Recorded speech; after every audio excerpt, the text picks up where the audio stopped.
Balik trabaho na naman tayo mga kadip. Ang project natin today, Yamaha version 1 na NMAX ni Bossing. Basic project lang to dahil buga lang yung gagawin natin dito, pero kinikilatis na ngayon ni Bossing isa-isa yan. Kaya kung interesado ka kung paano namin yan ginawa, tara, samahan nyo kami. Stock paint nga pala tong kaha ni Bossing, pero dahil sa dami na ng gasgas at luma na yung pintura niya, papalitan niya na lang daw ng iba. Pagkatapos tanggalan ni Boss Rodel ng sticker yung kaha ni Bossing, lilihain naman niya yan mano-mano, dry sanding. Tapos rekta agad kay Boss MJ para i-primer na agad. Pagka flash off, balik na naman kay Boss Rodel para lihain naman mano-mano para magkaroon ng kapit yung base na ilalagay natin. Next step, syempre tatanggalin natin yung mga alikabok na pinaglihaan ni Boss Rodel. Lahat yan. Sabay rerekta na tayo sa pagtitimpla ng tint ni Boss John Ray na kulay na gustong gusto ni Bossing mangyari sa motor niya. Itong kulay pala na to mga kadip, nakita lang ni Bossing sa TikTok, kaya pinagaya na kagad natin kay Boss John Ray. Syempre metallic tong gagawin natin. Ang gagamitin natin gun, si Blacky. Dahil sa mga ganitong metallic, doon natin maaasahan yung performance ni Blacky. Pagkatapos ni Blacky, apply naman natin yung high solid clear using Meiji ni Boss Chox Losa. Diba, napaka-basic lang ng project na to. Kaya after neto, interviewin na natin si Bossing, papakita na natin yung final output. Project natin.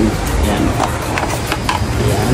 Maganda to, boss. Pag may oras ka, ipasyal mo dito yung motor para ma-montage natin. Ay, sige, boss. Ayan. Kinikilatis na ni Bossing. Nakuha ba natin, boss, yung kulay? Ganda. Oo, boss. Kuha. Picture lang yun. Medyo mahirap kunin sa timpla ni Boss John Ray. Pero all goods naman. All goods naman. Wala pang buff yan. Literal na gun glass lang. Medyo pagka nag-umiis na, umiitim eh. Nag-iiba. May shade siya ng itim. So, boss, all goods naman yung project natin. Pangalan mo na ni Bossing? Mark. Si Sir Mark yung taga-saan? Antipolo. Antipolo. So, ayan si Sir Mark yung project natin. So, dito to kinalas pero sabi ni Bossing sa kanila na yung daw. Kasi yung ibang pyesa, may binili siya. At saka ito po iba. Ayan. Ito iba. So, mga kadip. All goods naman. So, part 2 na lang natin. Siguro, sir, yung yung final output nito, importante. Nakita nila yung output ng kulay, yung finish, lahat. So, Bossing, hindi matatapos ng video na ito kung hindi mo i-rate yan, siyempre. 1 to 10. Ano eh, parang 20 eh. 20, nakapasa naman yung kulay natin. So, maraming salamat kay Boss John Ray. Nakuha ni Boss John Ray yung kulay na gusto ni Bossing na parang nagbo-block siya na so, ayun, sir. Maraming salamat, sir. Thank you rin baka may po. shoutout.